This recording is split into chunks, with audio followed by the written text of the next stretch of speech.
Good morning. Welcome back to Coffee and Colorful Conversation. Happy Wednesday. I am live on both Facebook and YouTube. So, hello, YouTube audience. I'm trying to get more eyeballs on my YouTube and get on here more regularly and provide some content. So, thank you for joining wherever you are joining from. So, the inspiration for today's coffee chat is I've been playing around in a couple new groups, answering questions, and I see a lot of what I call the blame game. Um, a lot of colorists are blaming medication, blaming the color line, blaming so many factors on the fact that they're not nailing the color service that their client asked for. So I wanted to talk about hair color and that it's really not all the same, but I'm kind of contradicting myself, right? If you follow me, you know that I say all hair color is meant to cover gray. There's no magic color that you need to buy to make you a better colorist. However, I digress. This is a whole different conversation. Where it is different is every color line has their own level system and their own judgment of where different tones live in their levels. Let me explain that. So we talk about the level system being levels 1 through 10, 1 being black, 10 being lightest blonde. So that is this level system. This is the level finder that I share when people purchase it from me. It's based on a 10 levels of lift system. There is, however, a whole different thought process in a 12 level system. So there's a European level system and American level system. They're similar, but have definite differences. So on one, level 5 might be red, orange, and on another, it's red, red. Like there's slight differences between levels. So when I say not all hair color is the same, I'm saying whatever brand that you choose as your brand, get to know that brand inside and out and get to know the differences. The reason for this topic is I was in a forum about Redken Shades EQ, which I talk about a lot because I use it a lot and have used it a long time. And someone asked the most innocent question of, can someone tell me what M is? M, Mary. And the answers that she got, I literally wanted to jump through the screen and just scream and say, please, somebody listen, this is not true. Because the first answer that most people get is the one that they think is the truth. And they don't really know the person who's giving the answer, myself included. I am not perfect and I don't know everything. So the first answer she got was, it's mahogany. And I was like, okay, she's talking about Redken Shades EQ, which part of me blames Redken for confusing everyone because they are the most not mainstream when it comes to their lettering system and what their tones mean. So M, Mary, in Redken Shades EQ stands for matte. The answers that she got, I was like writing them down each time. It was one person said, oh, easy, that's mahogany. If you know what mahogany looks like, you'll know that there's a big, ginormous difference between matte, which it really is, and mahogany. The other answers were magenta, mocha. Okay, they're not wrong. These people are not wrong, but they're in a Redken Shades EQ help group. It's called like Shades EQ Stylist Help in Formulating. I don't forget what it's called. I'm in so many forums, I don't even remember. But I answered and said, when in regards to Redken Shades EQ, M stands for matte, and matte has a green base, but it also has a tan to brown background. So in my opinion, it's a really cool color, but you have to understand it, right? If you go guns a-blazing with a green based color and you don't understand why you're choosing it, you're going to have issues.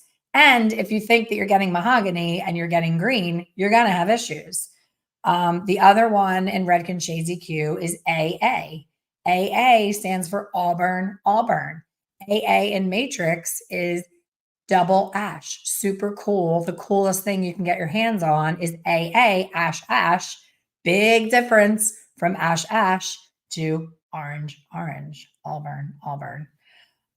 What else? C can be copper and it can be cool. It can be cendre. Have you ever seen that? Cendre, I think it's in another language, I think is ash. Let me look that up. I don't want to lead you down the wrong path. Cendre. I know a bunch of lines that I used.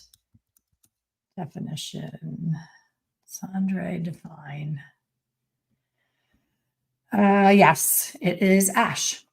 And it's the remains of human body after cremation.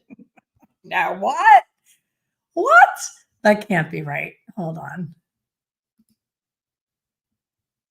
Yeah, well, it's ash blonde in this one. The other one says plural ashes, remains of a human body. Okay, no, we're not going with that one. But cendre is ash. So if you just go and pick up, if you're at Cosmoprof, Life of Riley, Salon Centric, whatever store, a lot of you here are suite owners, or you have a salon in your home, or you're a mobile stylist, and you're always going to the store and picking up a tube, tube or two for that individual client. And you're just reaching for a C, thinking you're going to get this gorgeous copper, and it ends up being cendre. Another line that I used, C stood for a cool, extra cool gray coverage. That's a lot different than copper. So C meant all those different things. So it can be very confusing. So you need to know, is your color line based on a European level system or an American level system? Do they consider 10 palest blonde, or do they consider 12 palest blonde? The biggest differentiation in every single color line that I have worked with, so throughout the years, I'm doing hair almost 40 years, I've gone through a lot of different color lines because, like all these people in these forums, I kept thinking that my lack of skill as a colorist was because I didn't choose the right product. Boy, was I wrong, right? It was always me. It's me. Hi, I'm the problem. It's me. I was the problem because I never really understood the line. I used Wella for 3 years before I understood that in the Wella shades, there's 2 numbers after the hash mark. So in 7-stroke 7-1, let's use that as an example. The first 7 means it's a level 7. So from 1 to 10, it sits at a 7. That's easy. We all know that. After that stroke, it depends on what some people say, stroke, hash, whatever. So after that is 7 and 1. I assumed, what do we say about assumed? It makes an ass out of you and me. I assumed that it was equal parts of whatever 7 stood for and whatever 1 stood for. That's what I assumed until literally 3 years into using this product, I was out of a shade. It was 8-stroke 03. So in my mind, for 3 years, I thought 0 is neutral. So it's a level 8 neutral shade. And I have equal parts neutral. 3 in Wella is gold. So I'm like, oh, neutral gold. Gorgeous. It's going to be gorgeous for gray coverage. So I was out of it. And I said, easy peasy, 8-0, 8-3, equal parts, bada boom, bada bang, mix it, put it on. I'm like, why is Deanna's hair looking butterscotch today? Like, that was not my intention, and nor has it ever been my intention or what I've given her with this 8-stroke 03. So of course, I'm pissed off at the manufacturer. I'm pissed off at Wella. Nothing to do with my result. They didn't do anything wrong. I was misinformed. I reach out to my rep and I'm like, oh my gosh, I was out of 803 and I used 80 and 83 and I can't believe how different it was. And she said, well, remember, it's 2 parts of the first number and 1 part of the second. So it was 2 parts neutral, 1 part gold. I didn't know that. So shame on me, not Wella, not my rep, not anyone else, but me, because it's my job to understand products that I'm using. I'm going to completely go in a different direction because you love my ADD, and share a baking story with you. anyone that knows me and has followed me for any amount of time knows I despise all things domestication. I don't like to cook. I absolutely am allergic to the grocery store, and I really don't bake. But I do love me an awesome chocolate chip cookie. So every probably 10 years, I have a Martha Stewart nervous breakdown, a Martha Stewart seizure, I'm going to call it. Every once in a while, I'm like, all these other women are making all these things and they're bringing them to their neighbors. Like, I'm going to bake today. My kids are little. They're all running around, running around the house. They need a nap. Everything's upside down. And I take out the flour that I have in the cabinet, and it's about a half of a bag of flour. And I start making chocolate chips. And then I get almost manic where I just have to keep going. I'm like, oh my gosh, I got to keep going. I'm going to make them for my mom. I'm going to make them for my sister. I'm going to make them for my neighbors. Oh, you know what? I'll bring them into the salon. I'm going to make little bags in the salon and give them to my clients for their Christmas gift. This is like the madness that I am when I finally start doing something like that. So in the midst of all this madness, the cookies are turning out amazing. I have a little secret that I do that I'll share with you. When you're making chocolate chip cookies, to make the best chewy chocolate chip, I'm a chewy girl. I like it to be that little bit of chewy, not like totally hard.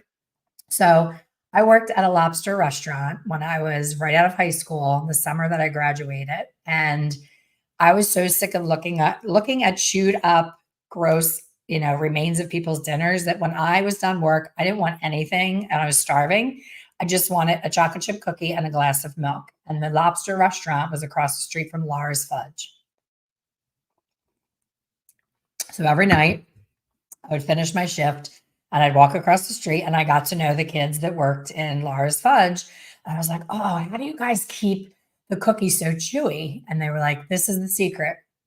I'm probably going to get sued for this. It's probably like a trade secret. I don't even know if Laura's Fudge still exists, but they said, take the recipe on Toll House morsels. So your semi-sweet morsels in the bag, take that recipe and just add an extra egg.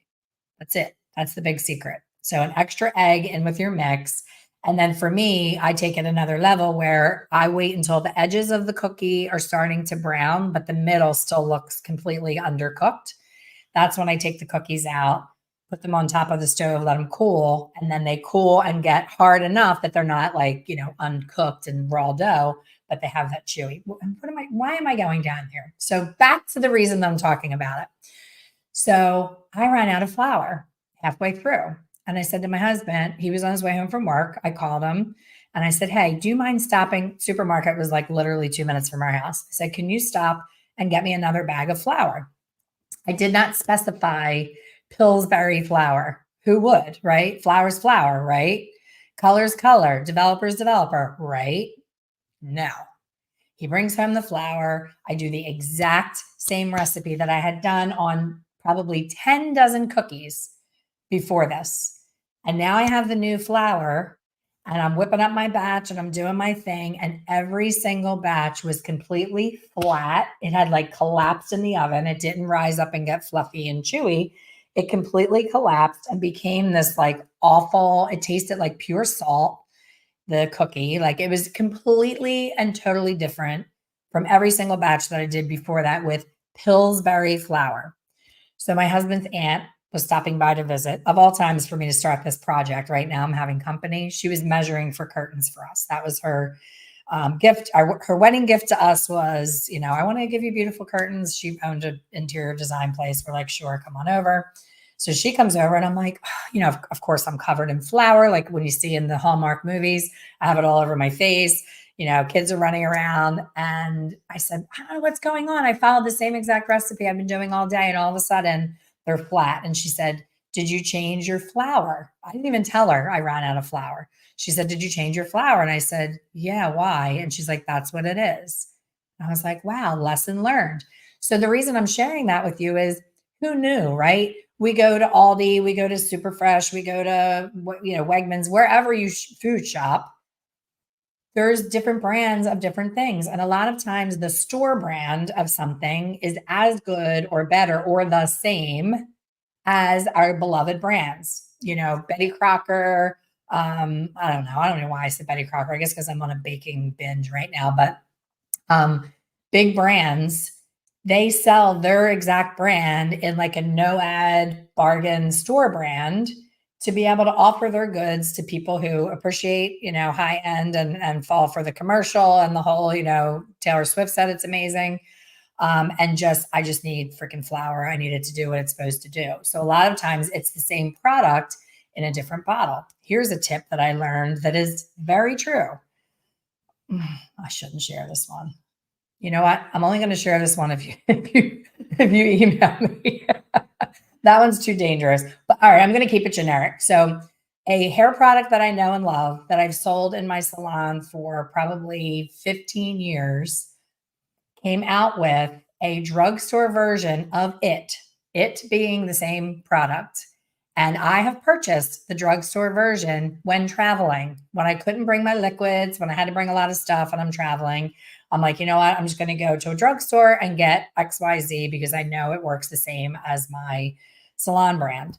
And I'm here to tell you it was exactly the same. So, I hate to even say that on here because we as hairstylists are always telling our clients, make sure you buy a professional, make sure you buy professional, but it is professional. It's the professional brand is basically selling us out and doing like a no ad version for themselves because now they hit every market, right? They hit the drugstore buyer, they hit the supermarket buyer, they hit the salon buyer, and they hit the salon owner as the buyer. So now they get at all of us.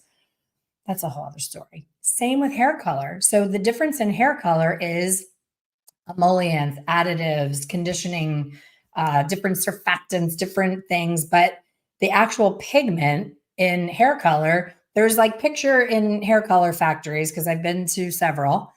It's like a big giant tub of like the pigment that goes into all of the different tubes. But I want you to, I did a surprise pop-up live on Monday with my dear friend Ian McCabe. If you did not see it, it is here on this page. Both if I'm talking to Instagram or Facebook, it is still, my lives always stay up. I hope you know that. You can binge these at any time. A lot of people say, oh my gosh, I missed it. I'm like, don't worry, it's on the page. You can literally watch my videos for the next, year and not run out of new content. So I was talking to Ian on we were filming my podcast episode, but I did it live here. I thought that would be fun. So we had people watching us do the podcast. And I asked him at the end of the podcast, if there is one nugget that you could share with all of the people listening that changed your life as a colorist the most, one little nugget that made such a huge impact on you, what would that be? And his answer was the thing that I have on like the first slide of every one of my trainings. It's that hair color can only do really three things. It can lighten the hair, it can deepen the hair, and it can change the tone of the hair. So where it changes is, and hair color is not, the pigment is not in the tube. It's not like when you hear blue base, it's not blue coming out of a tube. And I shared this with the live. I just happen to have my favorite nail color here. So this is going to spill all over my office. This is called On the Runway, and it's a true gray. I love this color. It's Elamila Elite. Anytime you see me, you'll see this on my toes. It is a true gray. If I opened this up and painted it on a white piece of paper, you would see that it's absolutely gray. If this was a tube of hair color and I didn't mix it with developer and I put it on that same piece of paper, you're not really going to see anything because it's a colorless chemical in a tube or bottle that when it reacts with the hair and the dedicated developer that you mix with it, it creates a chemical reaction that changes the color of the hair. It's not actually color in that tube or bottle. So these pigments, the amount of pigment changes in every level. So the amount of pigment in a level 1 Kardashian black is going to be a lot heavier and more than a level 10, say B, like a blue base level 10 is going to be the sheerest, tiniest amount of the lightest version of blue, where the B is going to be like navy darkest blue is the best way I can explain it. So I'm looking around my desk for some visuals.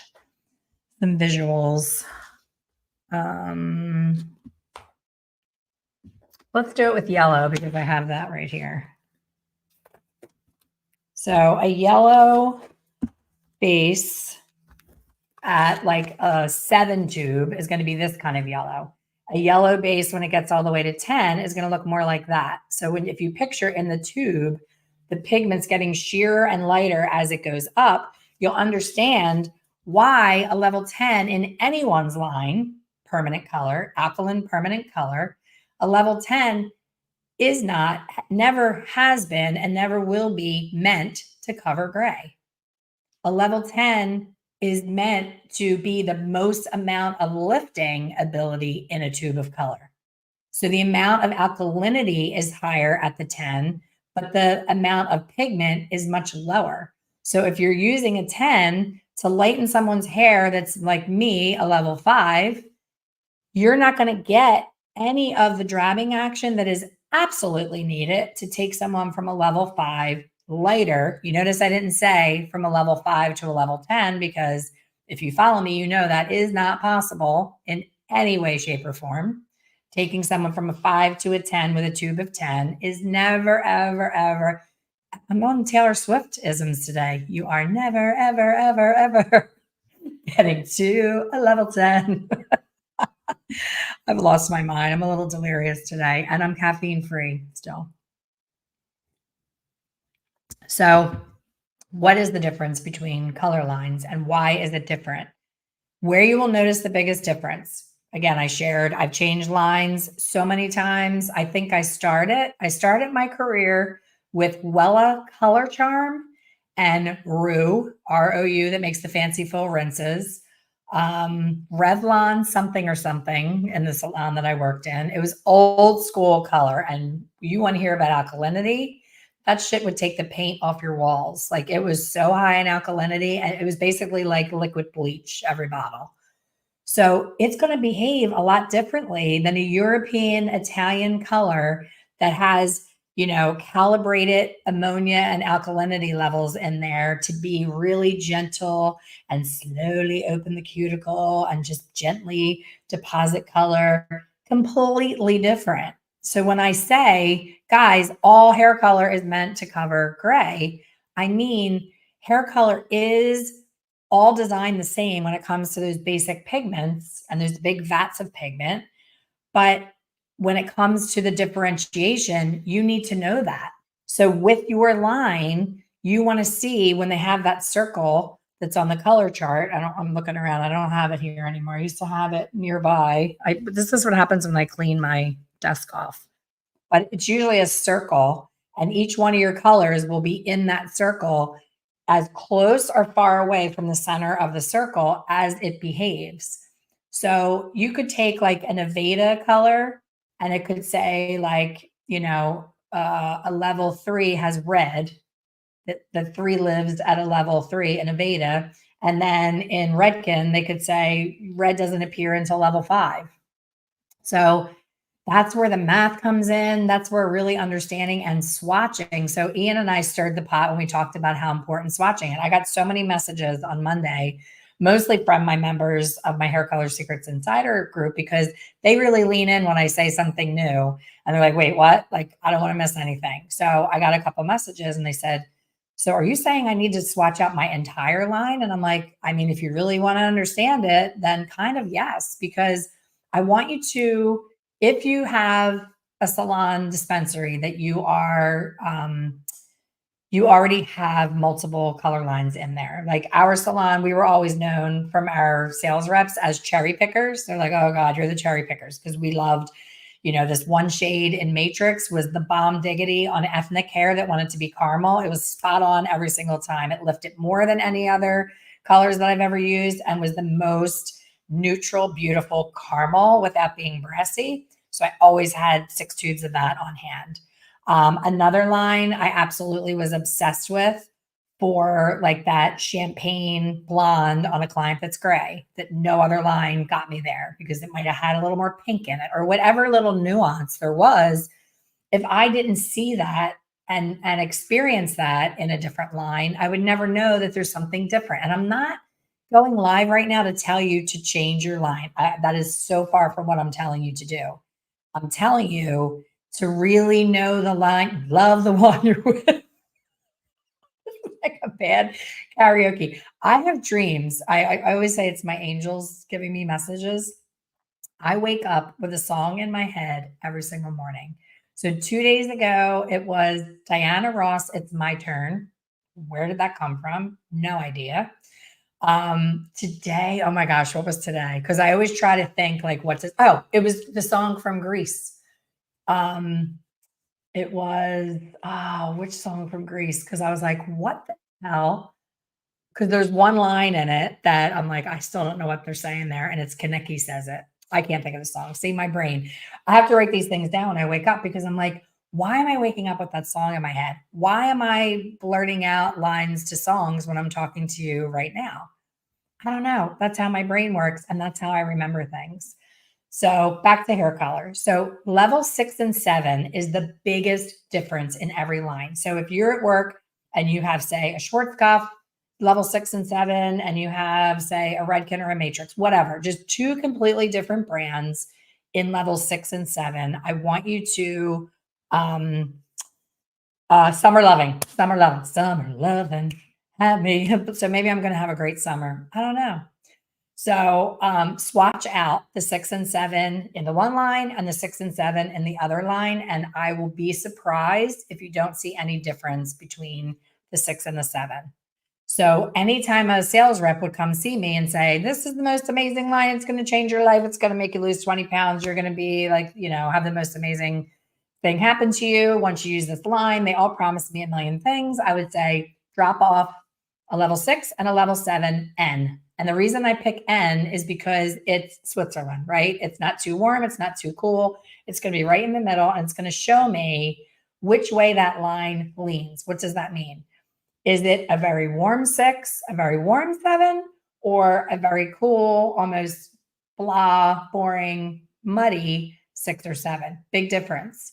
And does the 6 in the one line look like a 5 in my line? Does the 7 in their line look like a 6 in my line? That's huge, because if you've ever just blindly changed someone over from one line to the other, is that's 6 and 7. I've had clients who were a 7 for years, and I brought in a new line, so I chose a 7, and they're like, oh my gosh, it's so dark.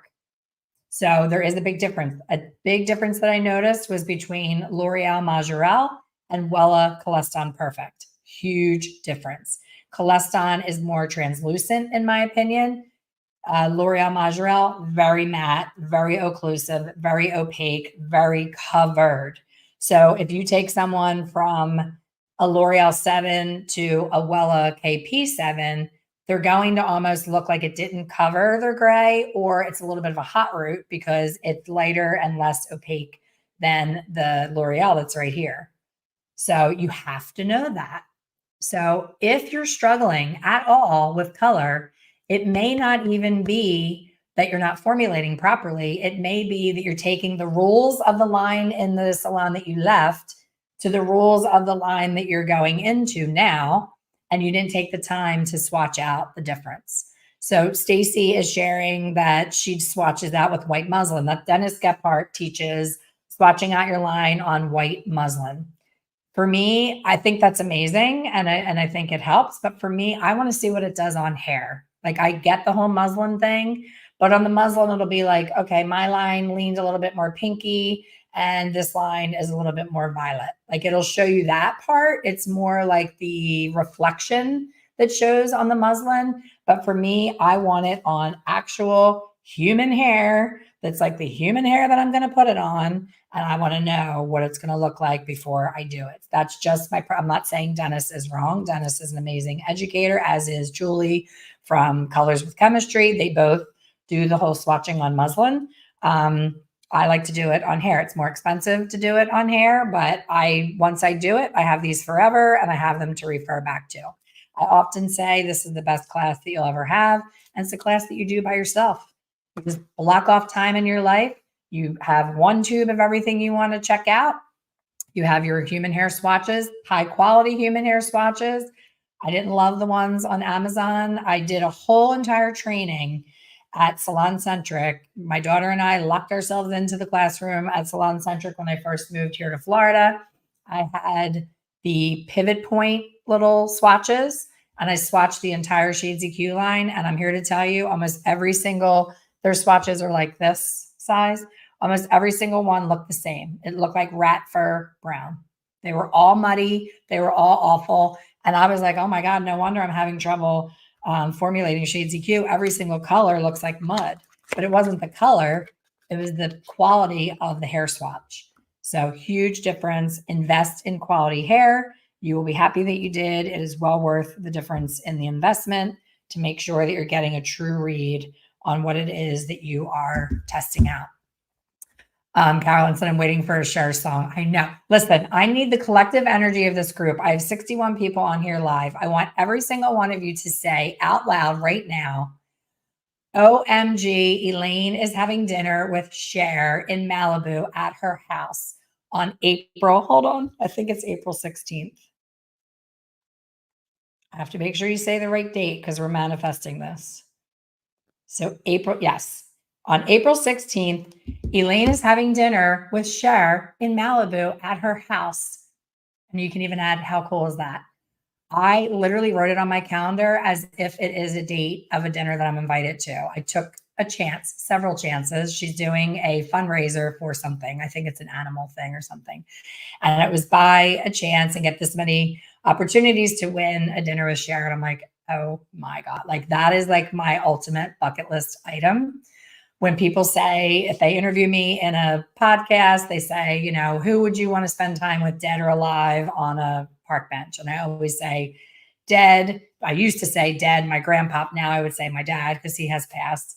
And alive, 100 million percent Cher. Like I just love her. So every time I've been to her, every one of her, this is my last concerts. It's to the point of her last one. She named it Never Can Say Goodbye Tour because she said to us all at the concert before, this is my last time coming here. I'm not going to do any more concerts. I'm like, bitch, you are such a liar. I've gone to your last concert 6 times now, but I still love her. And I just love that she gives no shits and she dates young guys and she looks amazing and she admits that she gets work done. I hate when people get work done and then don't share it with us. And then we just walk around with our, you know, big bellies and our wrinkles and all the things and thinking that we're just aging poorly, but they're just not sharing what they are doing and they're cheating. So I love that she's so transparent about everything that she does. And she's just timeless and fabulous. And I've attempted to sing her Believe song in public in karaoke. And let me tell you, she definitely has a lot of, you know, synthesizing going on and editing with her. She can't even sing it live. I've seen her sing it live. I have to say, the only thing she's ever disappointed me on was her Christmas CD. Carolyn, shout out to Carolyn. She sent me a message and said, hey, did you see Cher has a Christmas CD and she's doing a pre-sale? I was like, oh, thank you. Went right on, got 2 of them. And I only have a CD player in my 2002 car. So my kids get in my car and I'm like, oh, we have to put, and it wasn't even, it was like November, I think, early November when I got it.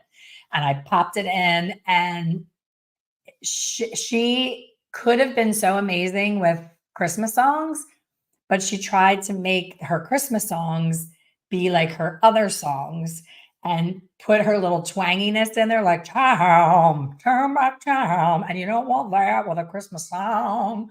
It didn't need that amount of sureness in there to make it a cool. And she did duets. Like I think she did one with Michael Bublé, who I also love.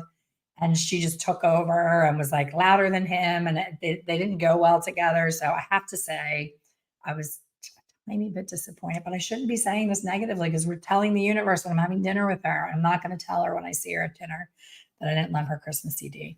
But she actually hesitated to do the Christmas CD. She said that people had asked her for years to do it.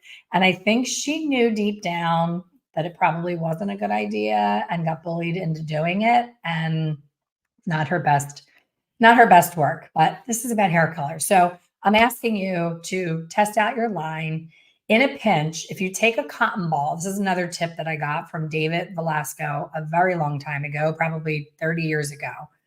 You take a cotton ball and you pour the Shades EQ right on the cotton ball. No developer or anything, just straight out of the bottle. You'll see that if you take a G gold in Shades EQ, this was the biggest lesson that I learned by doing this. The G in Shades EQ leans a bit green gold. It's not 14 karat gold. It's not the gold that you think that it's going to be like jewelry. So when you put it on that cotton ball, it turns this like weird mossy green color. And you're like, oh, okay, that's why when I use, a gold and Redken, I'm getting like a more drab result. So sometimes I'll use a G to counteract slight red in a result. It sounds crazy because it sounds like you're putting gold on red and you're going to have orange, but it leans more green. And I don't want to take away all the red. I just want to calm it down. I will use that versus using like a cool color, which most of the cool colors are going to have a blue violet background. I don't want to add more violet to the red because violet has red in it. Now I'm babbling and I'm going to confuse everybody. But thank you, Pam. Your mouth to the angels, God, universe, whatever it is you believe in. I am having dinner on April 16th with my girl, Cher. She doesn't know it yet, but I will be there. So yes, thank you for listening. As always, please swatch out your line. Please understand your chart. Understand your individual line's level system. What do they consider a level 5? What do they consider a level 7? Because it could be different. And just to throw something else in there before I exit stage right, is a lot of color companies they determine the percentage of gray differently from one another. So one company, what they consider 50% and another company considers 50% can be different. I'm not saying it automatically is, but it can be. So you want to know what that is as well. You want to ask your rep, ask the company, what do you consider 50% gray? What do you consider 25? What do you consider 100? Because if you're a formulation rock star and you've taken any of my classes, you know that it's important to know how much gray is present because that formula is not going to be the same if it's 20 for 25% as it is for 75%. And I hope you understand that because if you don't, none of your formulas are going to work properly. So I'm going to leave on that note. Thank you for being here. Thank you for watching.